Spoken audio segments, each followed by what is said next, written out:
आज कुछ केस निपटाते रात के 12 बजे बज चुके थे। बाहर बहुत तेज बारिश हो रही थी। पुलिस की ड्यूटी में कोई टाइम का ठिकाना नहीं रहता। बाइक लेकर भीगता हुआ मैं अपने घर की ओर जा रहा था। घर में अकेला ही रहता हूँ, इसलिए जाने की कोई जल्दी भी नहीं रहती। रास्ते में अचानक ही मेरी नजर एक कमसन लड़की पर पड़ी। वो 17 साल की होगी। बारिश में बैठी ना जाने क्यों भीग रही थी और ठंड से कांप रही थी। मैं थोड़ा आगे निकल आया था, लेकिन फिर मेरी नजर आगे 4 लोगों पर पड़ी, जो बस स्टैंड में बैठे शराब पी रहे थे और उस लड़की को घूरे जा रहे थे। मुझे यह कुछ सही नहीं लगा, तो मैं लड़की के पास वापस मुड़कर आ गया। उस लड़की से कहा कि इतनी रात को तुम यहाँ क्या कर रही हो। वो अपनी बड़ी बड़ी आंखों से मेरी तरफ गुड़िया की तरह देखने लगी थी। मुझे देखकर उसकी नीली आंखों में डर साफ नजर आ रहा था। मैंने उससे कहा, यहाँ पर ज्यादा देर तक रुकना ठीक नहीं है, तुम घर चली जाओ। उसने मुझे कुछ कहने के लिए अपना मुंह खोला, लेकिन फिर चुप हो गई और अपना सिर झुका लिया। उसके लंबे लंबे बाल पूरी तरीके से भीगे हुए थे और होठ से बारिश का रस टपक रहा था। लड़की काफी लंबी और गोरी थी और जिस्म बिल्कुल कमसिन। मैंने कहा, कुछ बोलती क्यों नहीं, चलो तुम्हारे घर में छोड़ आता हूँ। उसने सिर्फ इतना कहा, बहुत दूर है। मैंने पूछा, क्या दूर है तुम्हारा घर? उसने हाँ में सिर हिलाया। मैंने कहा, कोई बात नहीं, मैं बाइक से छोड़ दूंगा, आ जाओ बैठ जाओ। उसने कहा, समुंदर के पार है, बाइक से नहीं जा सकते। यह सुनकर मुझे बहुत बड़ा झटका लगा। मैंने पूछा, इस शहर में तुम्हारा कोई रिश्तेदार तो होगा ना? सहमी वह मासूम ना में सिर हिलाई। उसकी मासूमियत देखकर मुझे कोई डोर उसकी ओर खींचा जा रहा था। मैंने उससे कहा, देखो रात काफी हो गई है, एक काम करो, तुम मेरे घर चलो, कल सुबह मैं तुम्हारे घर तुम्हें वापस भेजने का बंदोबस्त कर दूंगा। मेरी बात सुनकर उसने एक राहत की सांस ली और फिर मेरे साथ चलने को तैयार हो गई। मैं अपनी बाइक पर बैठाकर उसे अपने घर लेकर आ गया। घर पहुंचा और बाइक को स्टैंड कर ही रहा था कि तभी जोर से बादल गरजे। इतनी तेज आवाज हुई कि दिल दहल उठा। वो लड़की डर के मारे मुझसे चिपक गई। एक भीगी भागी लड़की मुझसे लिपटी हुई थी। मैं मात्र 21 साल का पुलिस इंस्पेक्टर, मेरे अंदर तो ज्वालामुखी फटने लगी थी। पर मैं उस मासूम के साथ कुछ गलत नहीं करना चाहता था, या फिर चाहता था, कह नहीं सकता। मैंने उसे कसकर पकड़ लिया ताकि वह घबराए नहीं। इस भीगे मौसम में उसके जिस्म की गर्मी मेरे जिस्म की आग को बढ़ा रही थी। मेरे अंदर तेज इच्छा जाग रही थी, या फिर मेरा मन मेरे बस में नहीं था। उसे छोड़ने को दिल नहीं कर रहा था, लेकिन फिर उसे लेकर अपने घर के अंदर आ गया था। वो अपने नैन झपकाते हुए मेरे घर को देखने लगी थी, मानो घर नहीं उसका ससुराल हो। मैं मुस्कुराने लगा, मुझे हंसी आ रही थी। ना जाने क्यों यह लड़की मेरे घर में कदम रखते ही आज पहली बार मैं अंदर ही अंदर इतनी खुशी महसूस कर रहा था। मैंने जल्दी से एक टॉवल खुद ली और एक टॉवल उसे दी, कहा, अपने आप को पोंछ लो। मैं जल्दी जल्दी अपने आप को पोंछने लगा था, पर वह लड़की उस भीगी भागी हालत में गोल गोल घूमने लगी, जैसे कि उसे कोई फर्क नहीं पड़ रहा था कि वह भीगी हुई है। मैंने कहा, तुम्हें ठंड लग जाएगी। उसने कहा, नहीं लगेगी समंदर। उसकी बात मेरे समझ से बाहर था। यह क्या कहना चाहती है? समंदर? कौन से समंदर की बात कर रही है? मैंने सोचा, हो सकता है समंदर के किनारे इसका घर हो और उसे भीगने की आदत हो। मैंने जल्दी से अपने कपड़े चेंज कर लिए और उस लड़की को भी एक नाइट गाउन लाकर दे दिया, कहा, इसे पहन लो। पर वह लड़की गीले कपड़ों में मेरे पास आ गई। कमाल की खूबसूरत लग रही थी, पर मुझे समझ नहीं आ रहा था कि लड़की है कौन और कहां से आई है। ऐसे अजनबी लोगों को कभी शरण नहीं देनी चाहिए, पर मैं ठहरा पुलिस वाला, इसे कैसे छोड़ सकता हूँ। गीले कपड़े उसके बदन में इस कदर चिपक गए थे कि उसके बदन के एक एक उभार मुझे नजर आ रही थी और मेरे अंदर एक अजीब सा नशा छाने लगा था। मैंने दोबारा उससे कहा, यह पहन लो, पर वह चुपचाप सामने खड़ी थी। आखिर मजबूरी में मैंने ही टॉवल उठाए और उसके बदन को पोंछने लगा। उसकी सांस बहुत तेज चल रही थी। उसका गला सूखने लगा था और मेरा गला भी सूखने लगा था। उसके बालों को अच्छे से मैंने पोंछा, फिर कहा, लो यह गाउन पहन लो। पर वो कुछ भी नहीं कह रही थी, एक जगह स्थिर खड़ी थी। मैं उसकी तरफ देखने लगा और फिर कहा, ठीक है, मैं बाहर जाता हूँ, तुम चेंज कर लो। लेकिन जैसे ही मैं जाने लगा उसने मेरा हाथ पकड़ लिया। उसकी नाजुक हाथ जब मेरे हाथ को छुआ तो मेरे अंदर एक कर्क सा दौड़ गया। उसने कहा, मुझे छोड़कर मत जाइए, मुझे डर लगता है, आप ही मुझे कपड़े चेंज करवा दीजिए। यह सुनकर तो मेरी सांस हलक में अटक चुकी थी। फिर मैंने लड़की के गीले कपड़े को गौर किया। वो एक लाल रंग का गाउन पहनी हुई थी। ना जाने किस चीज से बना था, पर वो बिल्कुल मछली जैसी लग रही थी। मैंने अपनी आंखें बंद कर ली और उस लड़की के कपड़े चेंज करवाने लगा। मैं उसके जिस्म को यूं देखना नहीं चाहता था, वरना मैं बेकाबू हो जाता। लेकिन कपड़े चेंज करवाते वक्त उसके जिस्म को छूने लगा था। पर उसके जिस्म को छूते ही मुझे बहुत हैरत हुई। ऐसा लग रहा था उसके पूरे जिस्म में रेत है। यह महसूस करते ही मैंने अपनी आंखें खोल दी और जैसे ही उसके अनाभूषित जिस्म को देखा, मेरे होश उड़ गए थे। उसके जिस्म को देखकर मेरी आंखें फटी की फटी रह गई। दूध से सफेद तन में रेत के कण लगे हुए थे।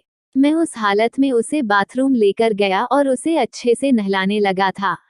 उसे इस हाल में देखकर मैं जज्बाती तो हो रहा था, पर मेरे दिमाग में सैकड़ों सवाल थे।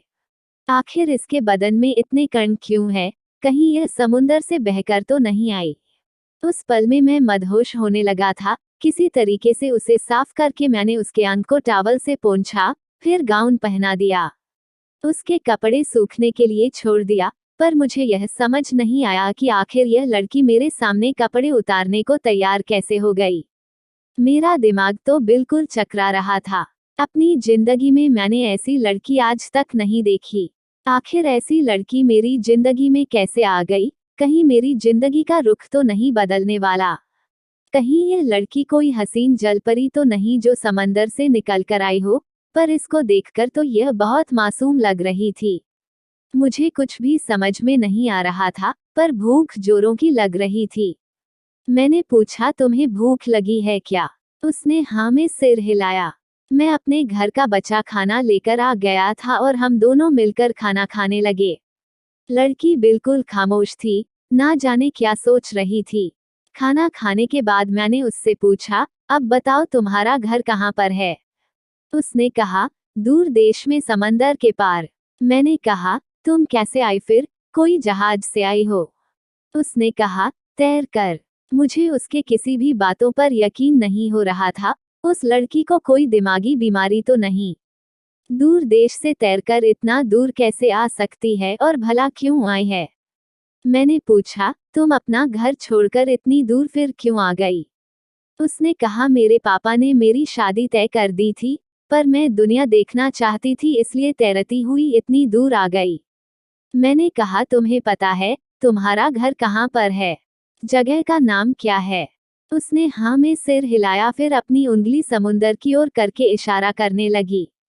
मुझे कुछ भी समझ में नहीं आ रहा था। इस लड़की ने अपना हाथ मेरे हाथों के ऊपर रख दिया और मेरे एकदम करीब आ गई। मुझसे इस कदर चिपक गई कि हमारे बीच की सारी दूरियां नजदीकियों में बदल गई। मैं सब कुछ भूलकर उस पल में ढलने लगा था। इस अजनबी लड़की जो कि ना जाने किस समुंदर के उस पार के देश से तैरकर यहाँ तक आई थी। मैं पूरे तरीके से उसे पाने को मचलने लगा था। ऐसी लड़की को पा लूं तो मैं भी सबसे अलग बन जाऊंगा। लेकिन मैं पहल नहीं करना चाहता था। उस लड़की ने अपना सिर मेरे कंधों पर रख दिया और मैं उसके बालों को सहलाने लगा था, जो कि अभी भी आधे गीले थे। अचानक वह लड़की उठकर मेरे सामने आ गई और मेरे होठों पर अपने होठ रख दिए। जब मैं एक गहरे चुंबन में डूब गया, उसके होठों से मुझे समुंदर की खुशबू आने लगी। अब मैं उसे बेतहाशा चूमने लगा था, पर उसके बदन से समुंदर की खुशबू आ रही थी। पर मैंने तो उसे अच्छे से नहलाया था, फिर ऐसा क्यों? आखिर कौन है यह लड़की? कहीं कोई जल परी तो नहीं, जिससे मैं यूं इस कदर दिल लगा बैठा हूँ? इस लड़की ने अपना गाउन उतार दिया और वह जादूगरनी का खुमार इस कदर छाया कि मैं उस पल सब भुलाकर उसे अपनी तड़पती और प्यासे जिस्म के अंदर ले लिया। उससे मोहब्बत करने लगा, जब तक मेरे अंदर की आग ठंडी नहीं हो गई, शायद पूरी रात। जब आंख खुली तो दोपहर के 12 बजे बज गए थे। वह लड़की उठकर मेरे सामने बैठी हुई थी और एक कॉपी पेन लेकर शायद अपने गांव का कोई चित्र बनाकर मुझे दिखा रही थी। मैंने मानचित्र को गौर से देखा और कहा, इतना दूर जाने के लिए तो नाव की जरूरत पड़ेगी, मैं तुम्हारी तरह तैर नहीं सकता। यह सुनकर उसे यकीन ही नहीं हो रहा था। अगले दिन मैंने एक नाव की व्यवस्था की, जो कि मशीन से चलती थी। नाव किराए पर लेकर कुछ खाना लिया। मैं उस लड़की के साथ निकल पड़ा था और उस नक्शे के हिसाब से मैं चलने लगा था।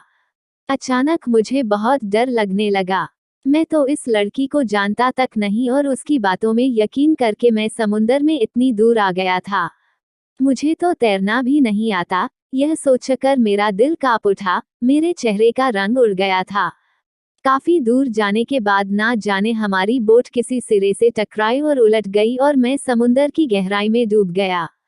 फिर मुझे कुछ भी याद नहीं। जब मुझे होश आया तो मैं एक टापू में था और लड़की मेरे सामने बैठी हुई थी। शायद लड़की मुझे यहाँ लेकर आई होगी या फिर हो सकता है मैं मर गया हूँ, पर उस लड़की ने मुझे हाथ लगाया तो मुझे लगा शायद मैं जिंदा हूँ। मैंने उससे कहा, हम कहाँ हैं?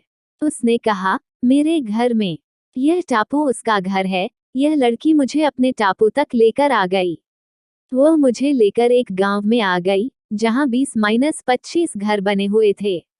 मुझे आता देख काफी सारे लोग इकट्ठे हो गए और हैरत भरी निगाहों से मुझे देखने लगे। तभी वह लड़की एक औरत के पास जाकर कही, माँ, यही मेरी मोहब्बत है, इसी से मैं शादी करना चाहती हूँ। यह सुनकर तो मेरे पैरों तले से जमीन निकल गई। मैं वहां खड़ा खड़ा उन लोगों को देख रहा था, पर उन लोगों ने मेरा बड़े अच्छे से स्वागत किया और अपने खेत वगैरह सब दिखाने लगे। कहने लगे वह मछली पकड़ के और छोटी मोटी खेती करके अपना घर चलाते हैं और मीठे पानी की झील से पानी पीते हैं।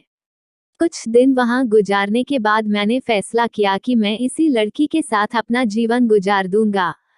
पुलिस की नौकरी से मैं भी तंग आ गया था और यहाँ मुझे वो मिल गया था जिसे मैं कभी खोना नहीं चाहता था, वह था दिल का सुकून।